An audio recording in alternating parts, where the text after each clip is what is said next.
आज किसी को कोई डिफिकल्टी हुई सेशनल एग्जाम में, कोई क्वेश्चन अटेम्प्ट करने में, कहीं पे कुछ समझ में आया हो, या कहीं ऐसा लगा हो कि भाई ये तो कराया नहीं था और फिर भी पेपर में था? चलिए, कोई कुछ नहीं कह रहा है, मतलब मैं मानती हूँ कि किसी को कोई प्रॉब्लम नहीं हुई, and everybody will get good marks. Those will not get good marks, they will have to deal with it. ठीक है, चलिए. Okay, now we are going to start next unit, which is, just a minute.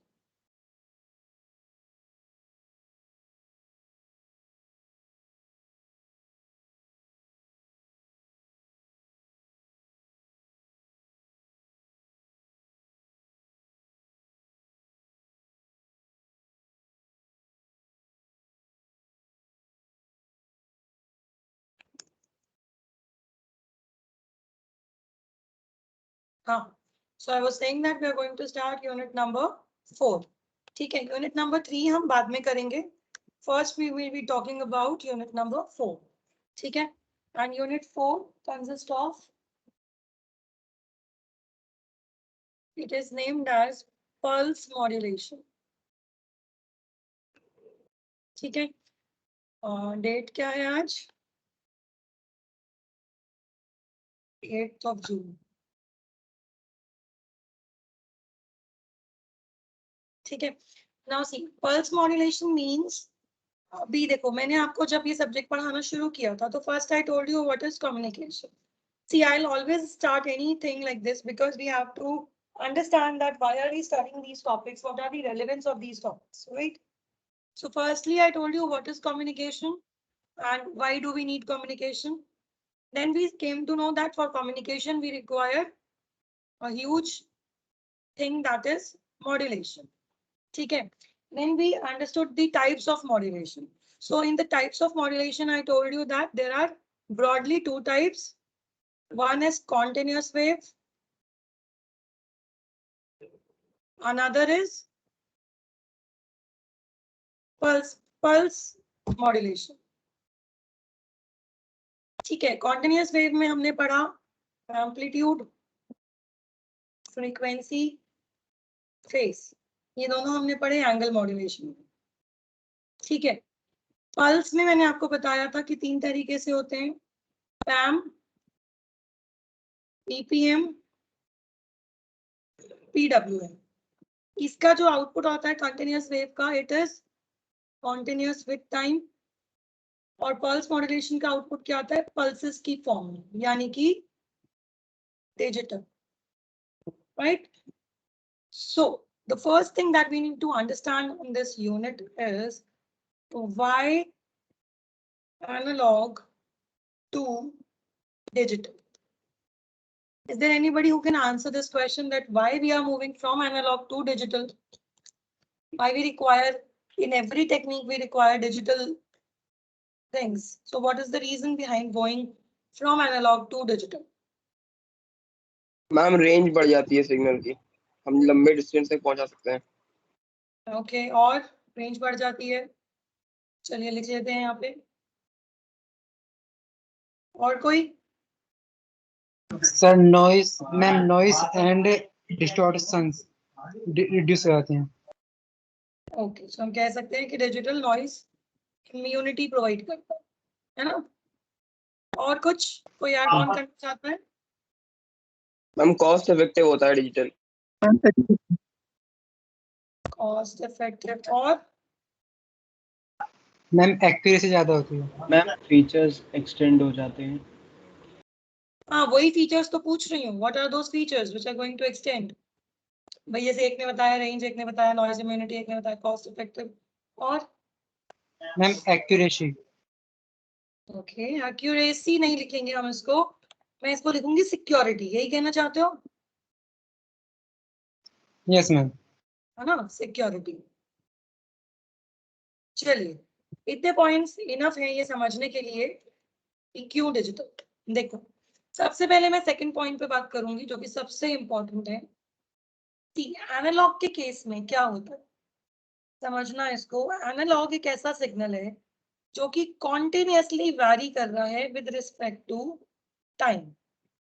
ठीक है, यानी कि इसके पास हर time period पे कोई ना कोई वोल्टेज की वैल्यू है और वो सारी की सारी वैल्यूज एक दूसरे से अलग है। ठीक है, यानी कि अगर v at t1 जो होगा मानो x, v at t2 will be x.4 इस तरीके से। ठीक है, तो यानी कि हर टाइम पे एक वैल्यू है। बट अगर मैं डिजिटल सिग्नल की बात करती हूँ, ऐसा होता है 1 0 -1, इसके पास कितनी वैल्यूज है वोल्टेज की, Vt इज इक्वल्स टू +-1 या फिर 0, यही दो वैल्यूज हैं, है ना। तो नॉइस इम्यूनिटी कैसे आती है, नॉइस ये कहती है कि भाई अगर कोई एनालॉग सिग्नल है मानो ऐसा, और मैं जब इसे रिसीव करती हूँ तो it has been distorted heavily and maybe it becomes something like this. अब जब मैं सिग्नल को रिसीव करूंगी तो मैं क्या रिसीव करूंगी, एनवेलप रिसीव करूंगी, और एनवेलप क्या है मेरे पास यहाँ पे, इसको भी देख लेते हैं एनवेलप कैसे आएगा।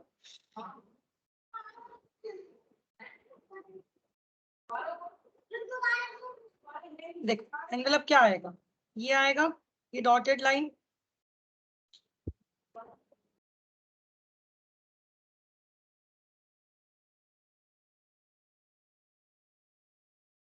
अगर हम इस एक्सट्रीम पीक को इग्नोर भी कर देते हैं ये मान के कि ये ग्लिच होगा, तब भी डॉटेड लाइन से क्या मिल रहा है, ये मिल रहा है। अब ये सिग्नल दिख तो रहा है मैसेज सिग्नल जैसा, पर है नहीं, राइट, बिकॉज यहाँ पे जो वोल्टेज थी वो थी 5 वोल्ट, मुझे जो यहाँ मिली वो मिली मैक्सिमम वोल्ट 3 वोल्ट, है ना।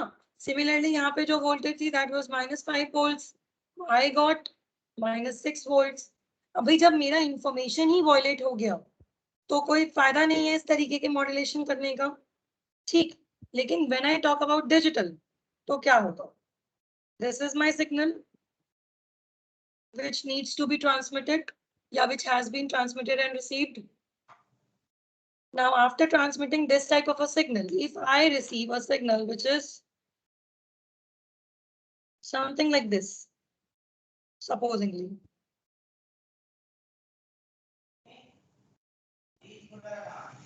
even if it is distorted, ठीक है, तो कुछ इस तरीके का सिग्नल होगा। अब देखो जब हम डिजिटल सिग्नल को रिसीव करते हैं तो हम क्या बोलते हैं, हम ये बोलते हैं कि मैंने सिर्फ ये देखना होता है कि मेरा सिग्नल, मानो मैं ये थ्रेशोल्ड लेवल बना देती हूँ ऐसा, ठीक है, मैंने अपने सिग्नल में दोनों तरफ एक थ्रेशोल्ड लेवल बना दिया, मानो सिग्नल का जो एम्पलीट्यूड है वो 1 है, तो मैंने 0.5 पे थ्रेशोल्ड बना दिया रिसीवर पे, और मैंने रिसीव करते हुए ये बोला कि भाई अगर जो मेरा V आउटपुट है that is greater than threshold 0.5 तो it is 1, if it is less than 0.5 put it as 0, ठीक है, यहाँ पे प्लस माइनस लगा दो, इधर भी प्लस माइनस लगा दो, तो अब जो मैं रिसीव करूंगी वो क्या होगा, वो चेक करेगा कि ये मेरा थ्रेशोल्ड था, ऊपर वाली जितनी भी वैल्यूज हैं कोई भी उनकी वोल्टेज हो, लेकिन है वो सारी की सारी इससे ऊपर, यानी कि वो देंगी हमें +1। फिर देखेंगे हम ये थ्रेशोल्ड है, ये सारी की सारी वैल्यू थ्रेशोल्ड से नीचे है, तो यहाँ पे हम फिर से कर देंगे -1 फिर +1, यानी कि इस तरीके के डिजिटल सिग्नल्स को जब हम रिसीवर पे रिसीव करते हैं तो इनको नॉइस से निकालना आसान होता है, ठीक है। This was the only feature which attracted us from moving towards digital, ठीक है। चलो मैं आपको एक चीज और दिखाती हूँ, अब हम यहाँ पे प्रॉब्लम डिस्कस करेंगे कि मेजर प्रॉब्लम क्या था। See, major problem associated with analog communication is the transmission of signal over a noisy channel, ठीक है। If two signals are transmitted by radio transmission between two countries, then signal when arrives at its destination, it will be greatly attenuated and also will be very noisy. Attenuation मतलब उसका strength कम हो जाएगा, noisy मतलब वो distort हो जाएगा. और क्यों होगा ऐसा? Due to electrical disturbances between the path they are following. अब path कौन से हो सकते हैं? Path can be wireless and wired. कोई भी हो सकते हैं. वायरलेस पाथ होगा तो इलेक्ट्रिकल डिस्टर्बेंसेस होंगे बहुत ज्यादा. वायर्ड पाथ होगा तो क्या दिक्कत होगी? आपका जो पाथ लॉस होगा वो बहुत ज्यादा होगा. क्यों? क्योंकि पाथ बहुत बड़ा होगा. भाई अगर आप सोचो आपको यहाँ से अमेरिका के बीच में एक वायर्ड पाथ देना है तो it will be under the sea, right, and it can have any distance, like huge amount of distance. But wireless में क्या होता है? हमारे पास ये फायदा होता है कि वायरलेस में हम ओवर द एयर डिस्टेंस लेके अपने पाथ को रिड्यूस कर सकते. ठीक है, तो हम किसी भी पाथ को फॉलो करें, हमारा जो सिग्नल होगा that will be attenuated and distorted. ठीक है, and so the solution solve this problem was, एक सोल्यूशन तो हमारे पास ये था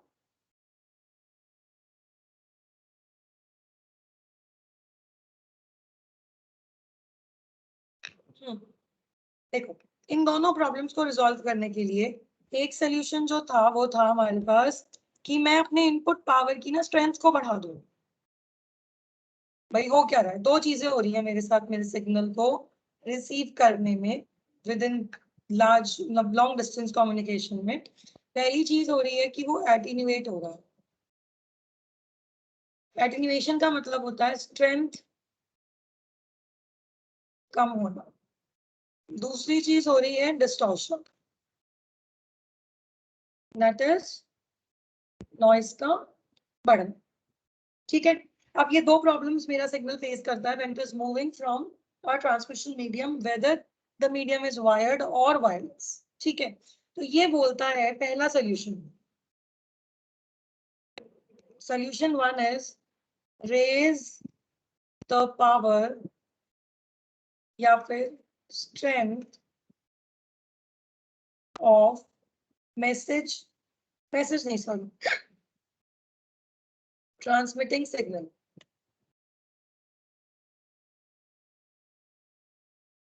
ठीक है, अब इसमें क्या होगा? देखो, जब भी आपको पावर रेज करनी होगी यानी कि आपको ट्रांसमीटर साइड में गेन बढ़ाना पड़ेगा.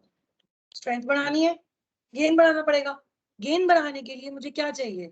मुझे जो मेरा एम्पलीफायर होगा वो एक बहुत मतलब अच्छे लेवल का एम्पलीफायर चाहिए होगा.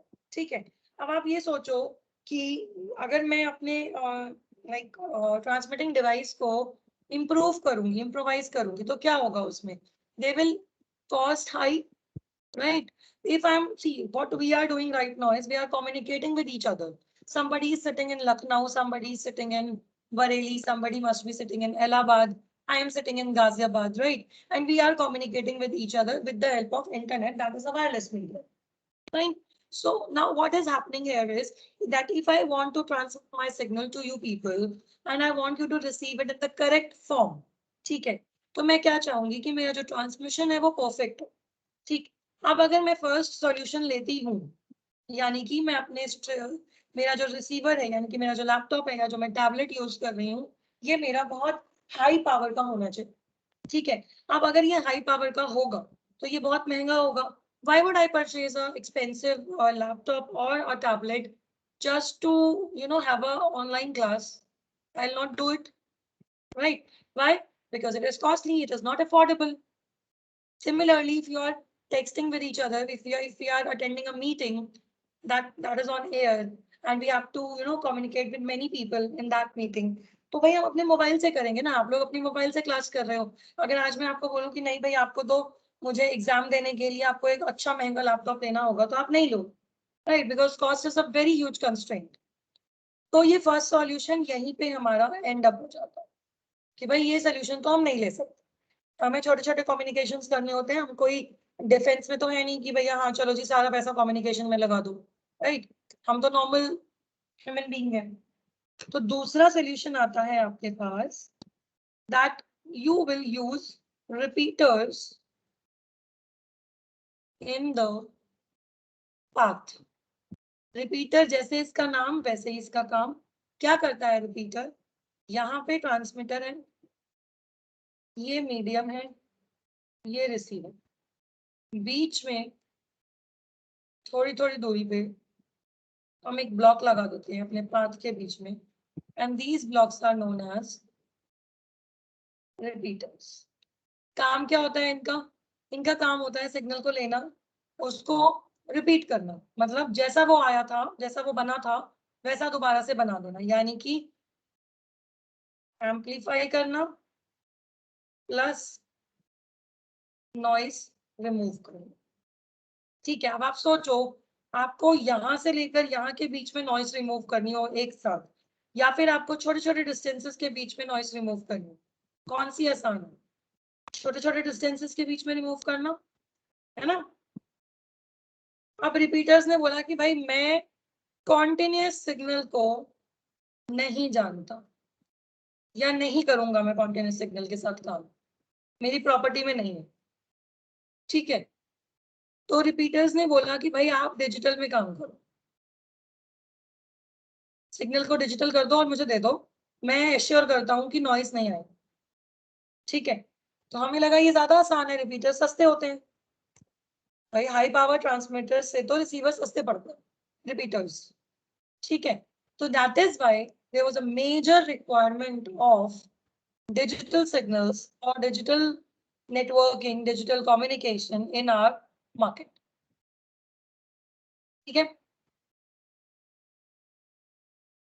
which are located at midpoints, repeaters use करेंगे।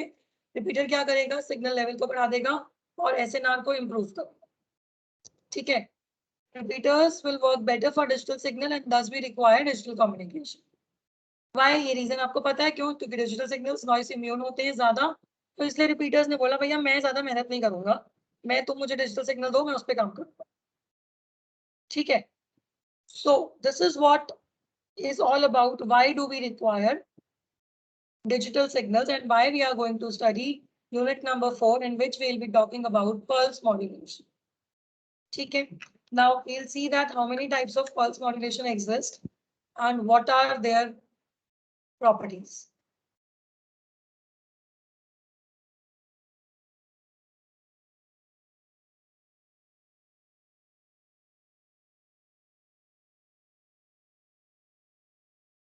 मैंने आपको बताया कि 3 तरीके के पल्स मॉड्यूलेशंस होते हैं। ठीक है, एक होता है पैम, दूसरा होता है पीपीएम, तीसरा होता है पीडब्ल्यूएम।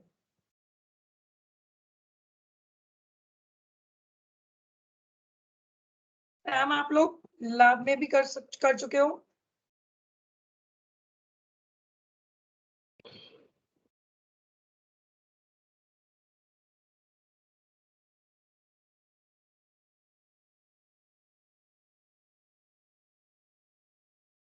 अब देखो, पल्स एम्पलीट्यूड मॉड्यूलेशन में आउटपुट ऐसा आता है। पल्सेस के एम्पलीट्यूड को कैरियर सिग्नल पल्सेस होती हैं, तो पल्सेस के एम्पलीट्यूड यानी कि कैरियर सिग्नल के एम्पलीट्यूड को वेरी करा दिया जाता है मैसेज सिग्नल के एम्पलीट्यूड के हिसाब से, और आउटपुट जो आता है उसे हम बोलते हैं पल्स एम्पलीट्यूड मॉड्यूलेटेड सिग्नल। ठीक है, आपको याद होगा लैब में मैंने आपको बताया था कि ये करने के लिए, पैम करने के लिए हमें क्या करना पड़ता है? सैम्पलिंग। ठीक है, यानी कि जब भी आप एनालॉग से डिजिटल की तरफ जाएंगे तो you will have to do sampling. ठीक है, पीडब्ल्यूएम क्या कहता है? पीडब्ल्यूएम कहता है भाई मेरा एम्पलीट्यूड कांस्टेंट रहेगा, you can vary the width. किसकी विड्थ? पल्सेस की। तो एक बार विड्थ ये थी, कम हो गई, और कम, और कम, फिर से बढ़ गई। So this is PW.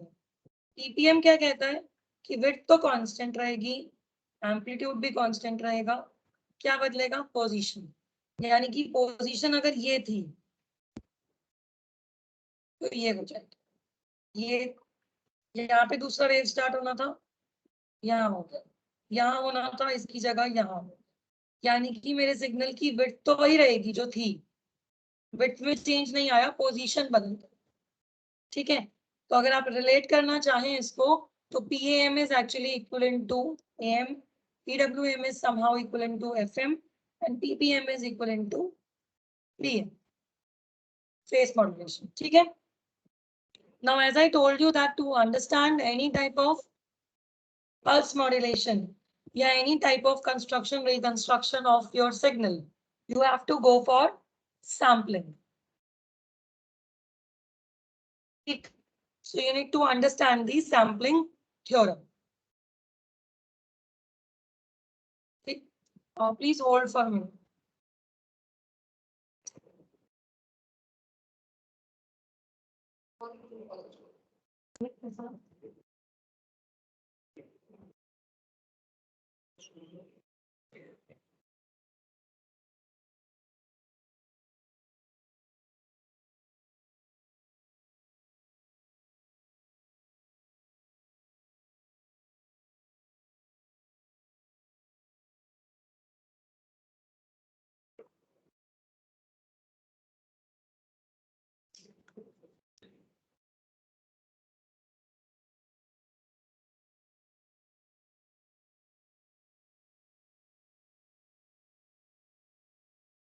Okay, so I was telling you that we need to study the sampling theorem.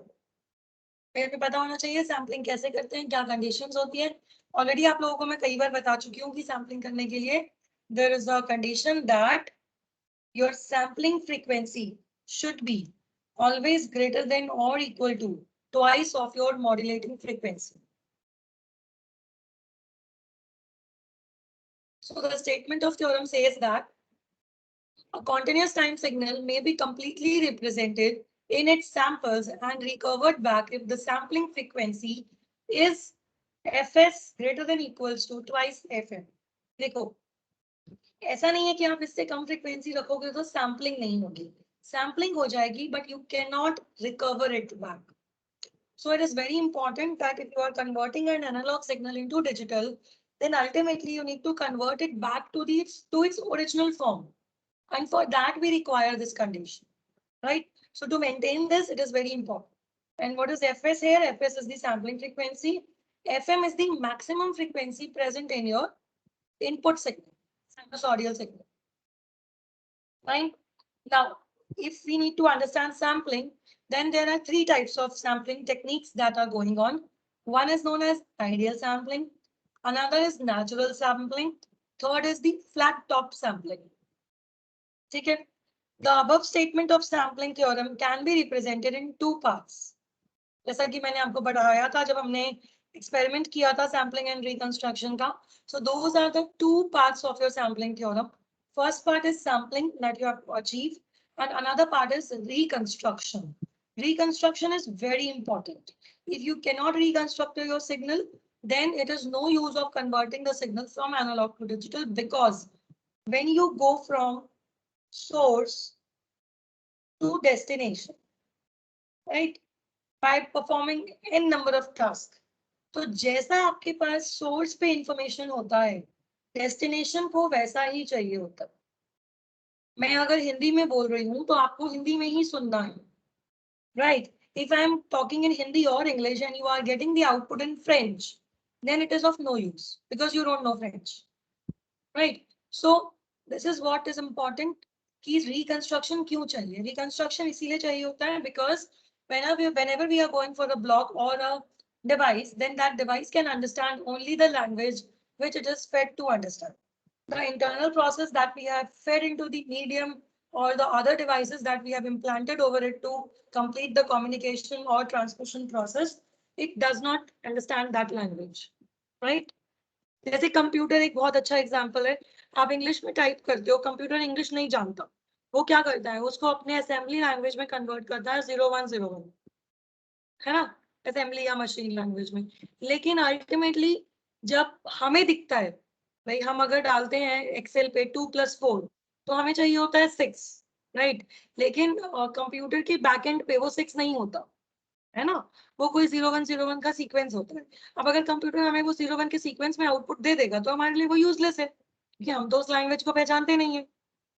ठीक, तो इसीलिए it is important to understand the purpose of reconstruction along with sampling. So first we need to prove that.